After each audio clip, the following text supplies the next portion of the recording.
चलो गाइस, नमस्ते जी, welcome back to my channel the mountain kid. I hope आप सब बढ़िया होंगे और मैं भी एकदम बढ़िया हूँ। तो यार आज हम आ चुके हैं ऑफ रोड वाली जगह पे। तो हम है एक पोर्टरजिल नाम की जगह है, समरगस वहाँ पे, और गाड़ी भी मेरे पास ऑफ रोड ही है। पहले तो हेलो भैया, फारूक कैसे हैं आप? बढ़िया, आप बताओ। Thank you so much time देने के लिए यार। और ये भी टेम्परेरी नंबर भी है, और मैं देख रहा हूँ जैसे इसके हाल है तो आपको ऐसा नहीं लगता कि गाड़ी तो अभी टेम्परेरी है, थोड़ा रुकना चाहिए? अभी भी ऑफ रोड ही चला है। रुकना तो चाहिए, बट फिर ऐसा है ना 4x4 दिया है तो थोड़ा मजे तो लेने चाहिए। मतलब फुल ऑन यूज चल रहा है उसका 4x4 का। चल, तो मेरे को पहला क्वेश्चन ये है कि लोग आता है एक जिमनी एक थार, तो ये ही क्यों? ये इसलिए क्योंकि मेरे को इसमें बहुत प्रैक्टिकली दिखी, क्योंकि मेरे एक कज़न के पास थार है। तो मैं उसमें बैठा तो उसमें मतलब मेरे पास एक्चुअली घर पे डॉग भी है। तो आपको बताइए उसके पीछे 3 डोर है एक तो, और शीशे वगैरह खुलते नहीं है, और घर वालों को पसंद भी ये आई, और इसकी सस्पेंशन वगैरह उसके कंपैरेटिवली बहुत अच्छे है, और इसकी ऑफ रोडिंग भी उससे ज़्यादा अच्छी है। तो हमने इसको प्रेफर किया। ये क्या? और ये जैसे अगर आप जगह की बात कर ही रहे हो ना, तो जैसे उसमें वो पीछे एयर ही ज़्यादा लगती है वो गाड़ी, मतलब बैक सीट पे अगर बात की जाए कि चौड़ी बहुत है पर अंदर से नहीं है। हाँ, बेसिकली तो आपको ये नहीं लगता कि थोड़ी चौड़ी होनी चाहिए थी? ये थोड़ी चौड़ी होनी चाहिए थी। जो इसकी पीछे की सीटें हैं ना, वो थोड़ी सी छोटी है थार के कंपैरेटिवली। उसकी थार की जो पीछे से सीटें है वो थोड़ी बड़ी है, बट वही है कंफर्ट में वो मार खा जाती है बिकॉज ऑफ सस्पेंशन। और इसमें सीटें छोटी है और सस्पेंशन अच्छे, तो ये थोड़ा कर लेती है। आगे गड्ढों में इसमें सॉलिड एक्सल आता है, उसमें नहीं आता, तो ये गड्ढों में आराम से स्लाइड करके निकलती है। तो बेसिकली चलो उस पर आते हैं कि आपको ये पड़ी कितनी, क्योंकि अब जो लोग तो मेरे ख्याल से रो रहे हैं जिन्होंने 18-17 लाख में ली है जितनी, तो आपको कितने की पड़ी थी? मेरे को ये पड़ी 1265 की। 1265 ऑन रोड? हाँ, ऑन शिमला की बात कर रहे हैं ना। तो इसमें उन्होंने एक्सेसरीज डालने को बोला कि उन्होंने बोला बिना उसकी ले लो? क्या उन्होंने एसेसरीज डालने को इसलिए नहीं बोला क्योंकि जो मैनेजर थे वो मेरे पापा के फ्रेंड थे, तो हमने ऐसी ले ली। जो नॉर्मल बेसिक एसेसरी है जैसे सीट कवर और मैट्स वगैरह हमने डलवा लिए, और मड फ्लैप्स वगैरह डलवा लिए बस। वो उन्होंने कर दिया।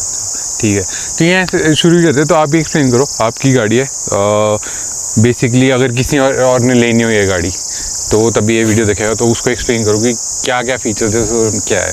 अगर तो किसी का प्लान है, देखो इस प्राइस रेंज में 3 गाड़ी आती है। एक गुरखा होगी, थार होगी, अब तो थार रॉक्स आ गई ऑब्वियसली, और एक जिमनी होगी। तो अगर किसी का बजट नॉर्मल है कि 10 से 13 लाख 14 लाख तक की गाड़ी लेनी है जो कि 4x4 हो, तो बेस्ट यही रहेगी, क्योंकि इसमें मैंने जैसे फीचर्स भी अच्छे हैं, और बिल्ड क्वालिटी की चलो 4 स्टार रेटिंग है ये, और इसका इंजन जो है वो नेचुरली एस्पिरेटेड है। तो 2000 आरपीएम के ऊपर जब ये जाती है तो थोड़ा खींचने लग जाती है। बाकी इसमें फीचर्स वगैरह भी बहुत है, तो मैं जैसे फीचर्स दिखाता हूँ। तीन शुरू कर लेते, मेरे ख्याल में हेडलाइट वॉशर इसी गाड़ी में आता है और किसी में नहीं आता? नहीं, और किसी में नहीं आता।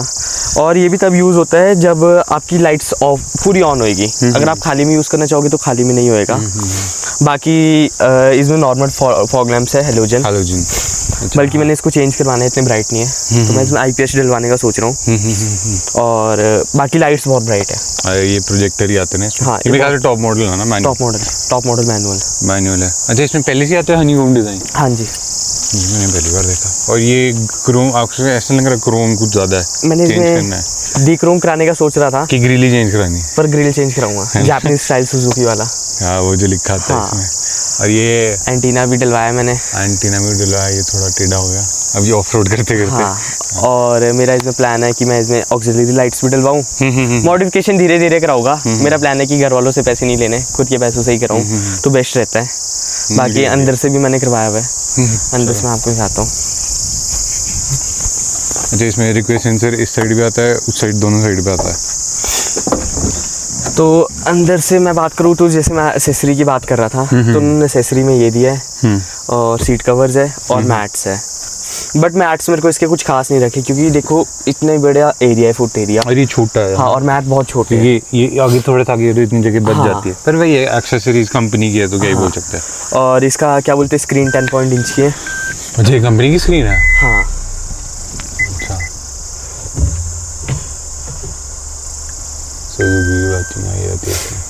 और थोड़ा टाइम पता नहीं क्यों लगा रही है, ऐसे तो लगाती नहीं है। वो तो कोई नहीं, वो छोड़ो। अच्छा, इसमें ये भी हैलोजन आता है? हाँ, ये भी हैलोजन आता है। बाकी इसमें एप्पल कारप्ले और वगैरह सब कुछ है। स्पीकर्स मेरे को इसके ऐसे ही लगे, मतलब कुछ ज़्यादा खास नहीं लगे। और इसका जैसे पुरानी जिप्सी की तरह दे दिया हाँ, पूरा इंस्ट्रूमेंट इसका जिप्सी की ही तरह ही है ना। हाँ, क्योंकि गोल गोल उसमें सेम आता था। और इसमें ऑटो हेडलैम्प्स दे दिए, ऑटो वाइपर दे दिए। ये आपका क्रूज कंट्रोल का है, ये वॉल्यूम वगैरह का है। और ये वही है, और हाँ मैनुअल है। और ये 4x4 है, 4x4। बट मेरे को इसमें एक दिक्कत फेस हो रही है। जैसे हम फर्स्ट गियर में चलाते हैं तो जैसे थोड़ा सा 2000 RPM के ऊपर जाएगा ना, तो उसकी शाफ्ट से आवाज़ आने लग जाती है, कड़ कड़ कड़ कड़ कड़। और मैंने कंपनी में पूछा है तो वो कह रहे कि सारी जिमनी में ही है, हाँ, सब में आता है। तो जो भी अगर आप जिमनी प्रेफर कर रहे हो तो आप एक बार चेक कर लेना कि इसकी ना शाफ्ट से फर्स्ट गियर में आवाज़ आती है। और उसका ये हेड वॉशर है, हेडलाइट वॉशर। बेसिकली वो तब भी आती है क्योंकि जो इसका व्हील बेस है वो छोटा है। हाँ। और फ्रंट डिफरेंशियल और रेयर डिफरेंशियल में जगह बहुत कम है। हाँ। तो उसकी वजह से उसको इतना ट्रैवल और प्ले नहीं मिलती। हाँ। तब भी टक टक की आवाज़ आती है। बाकी इसके ऑटो फोल्डिंग हेडलैम्प्स है। वो आरबीएम ऑटो फोल्डिंग है। हाँ, बट इसमें भी इन्होंने एक बहुत वो क्या कॉस्ट कटिंग, जब आप लॉक करोगे की से तब नहीं होएगा। मैं यही पूछने वाला कि जब आपने अनलॉक किया होगी तब नहीं हुआ, यहाँ से हो रहा है। हाँ, पर ठीक है, एक बार बंदा गाड़ी में बैठ गया हो तो। और ये सीट कवर कंपनी से है। हाँ, सीट कवर कंफर्टेबल है। कंफर्टेबल है, हाँ बेटर। पीछे आप बता रहे थे जगह ही नहीं है ना इसमें। हाँ, पीछे बिल्कुल जगह नहीं है। पीछे मतलब एलिवेटेड भी है थोड़ी है ना। हाँ, जब आप बैठोगे ना तो आपको हाइट सी फील होगी। और इसका जैसे अभी हम बीच में बैठ के आए थे 3 बंदे, तो उसका जैसे अगर कोई बीच में बैठेगा तो उसको कोई चीज़ भी चुभेगी। हाँ, ये है थोड़ा। और इसमें अगर ये फंक्शन अभी भी आता है, अगर सीट बेल्ट ना लगाओ, कोई ना भी बैठाओ तब भी। अभी भी दे रहे हैं, तभी मैंने लगा के रखी है। अब तो इनको हटाना चाहिए वही। और ये बस थोड़ी सी आगे होगी, इतनी आगे है और बस इतनी सी पीछे है। और ये मतलब 60-40 स्प्लिट नहीं होती है? होती है, स्प्लिट पूरी होगी। मैं आपको स्प्लिट पूरी होगी। अच्छा, ये मतलब रिक्लाइन और डिक्लाइन इतनी होती है? हाँ, इसका इतना है। बाकी पीछे थोड़ी सी स्पेस कम है। रिक्वेस्ट सेंसर इसमें सब में ही आता है, लेफ्ट डोर में भी, राइट डोर में और डिक्की में भी। हाँ जी। ये तो भारी है, ठीक है। थार से तो बहुत बढ़िया डिक्की है इसकी। अच्छा, ये वो 12 वोल्ट का चार्जिंग सॉकेट यहाँ भी है। तो भाई अगर आप टायर चेंज कर रहे हो, ये सॉकेट तो चेंज कराना ही पड़ेगा? नहीं, इसमें हो जाएगा। हाँ, मतलब अगर if you go for something like 20 और 22 इंचेस तक थोड़ा फर्क पड़ेगा। हाँ, बट पापा फिर इतने बड़े के लिए मानेंगे नहीं। Max to max will go like 16 और 17। हाँ, फिर वो भी है वो। हाँ। फिर वो आ जाएगा ना 80 टायर है एम्प्टी। हाँ, एम्प्टी बस साउंड ज़्यादा करता है। बाकी मेरे ख्याल से आपकी प्रेफरेंस क्या है, 80 या एम्प्टी? मेरे हैं 80। हाँ, वो ठीक है, वो नॉइज़ भी नहीं करते। हाँ, और उसके ग्रूव्स भी अच्छे होते हैं।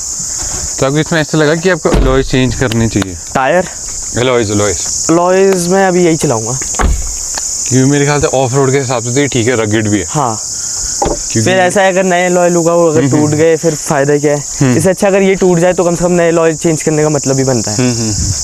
ये भी है। और इसका अभी मैं सोच रहा हूँ इसमें कुछ ना कराऊँ, स्टेज ट्यूनिंग वगैरह, इसको भी स्टॉक ही चलाऊँ। और जैसे लोग कहते हैं कि माइलेज वगैरह नहीं देती, तो अभी जैसे मैं चला रहा हूँ, मेरे को आई थिंक 2-2.5 महीने हो गए इसको लिए हुए। तो लॉन्ग में ये देती है आपका क्या बोलते हैं 15-16 की माइलेज। अब जैसे मैं लोकल में चला रहा हूँ और थोड़ी मतलब ड्राइविंग अलग अलग होती है, तो मेरे को ये दे रही है 11-11.5। मेरे ख्याल से इनफ है इतनी वो तो। हाँ, बाकी आपकी ड्राइविंग स्टाइल पे डिपेंड करता है। हाँ, तो जैसे आपके पास पहले गाड़ी कौन सी थी इससे पहले? मेरे पास थी स्कॉर्पियो। इसमें कितना डिफरेंस लग रहा है, क्योंकि वो तो डीजल आती है। हाँ, मेरे पास थी वो 2020 मॉडल टर्बो होगी 2.2। नहीं, वो थी M2 DICR। अच्छा, M2 DICR, ठीक है। वो फिर जब मैं पापा भी जब इसमें शिफ्ट हुआ और मैं भी शिफ्ट हुआ ना, तो लैक ऑफ पावर लगा बहुत। क्योंकि इसमें हल्की सी रेस देनी पड़ती है, वो क्लच में ही उड़ जाती थी। और मेरे को सच में कह रहा हूँ कि स्कॉर्पियो बहुत अच्छी गाड़ी थी, बट फिर वही था हमारा पर्पस था 4x4, तो हमने तभी ये चूज़ की। बल्कि हम थार की टेस्ट ड्राइव में भी गए थे, तो पापा को इतनी पसंद नहीं आई वो। ये प्रैक्टिकल भी है ना, फैमिली भी जा सकती है पूरी। हाँ, बात ये है, अब उसमें आप कितने ही ले जाओगे, 2 बंदे आते हैं कंफर्टेबली। हाँ, ज़्यादा से ज़्यादा। अब एक्चुअली मेरे पास डॉग भी है, हस्की, तो उसके लिए भी कन्वीनियंट हो जाता है पीछे वाली सीट्स। खिड़की भी खुल जाएगी। हाँ, खिड़की खुल जाएगी। तो जैसे आपके 1500 से नेचुरली एस्पिरेटेड है ना, तो वो do you feel like there should have been a turbo something? हाँ, होना चाहिए था। At times you feel that, मतलब ठीक है स्टैग्नेंट पावर है इसमें, एक टाइम पे लीनियर पावर आ जाती है कि भाग जाती है थोड़े टाइम, बट इनिशियल मेरे को लगता है इसमें टर्बो होना चाहिए था। इनिशियल में होना चाहिए, जैसे अगर बाई चांस मैं लो गियर में भी हैवी गियर में भी पास ले रहा हूँ ना, तो थोड़ा लैग खा जाती है पास लेने में, थोड़ी मेरे ख्याल से ये 103 bhp आती है। हाँ। और 132 न्यूटन ऑफ टॉर्क, मतलब ऑलमोस्ट 150 टॉर्क तो होना चाहिए था इसमें, अगर 4x4 दे रहे। दो डिफरेंशियल की वजह से भारी हो जाती है गाड़ी। हाँ।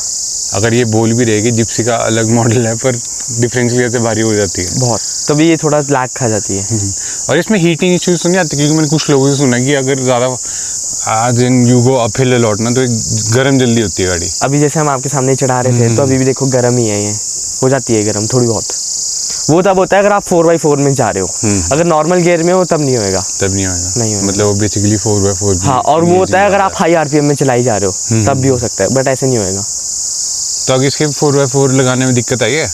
अभी तक तो नहीं आई, ठीक लग रहा है 4x4। अरे एक मेरे को जो जिमनी में सुनने आता है कि सेकंड गियर में अटकती है गाड़ी, स्लिप मारती है।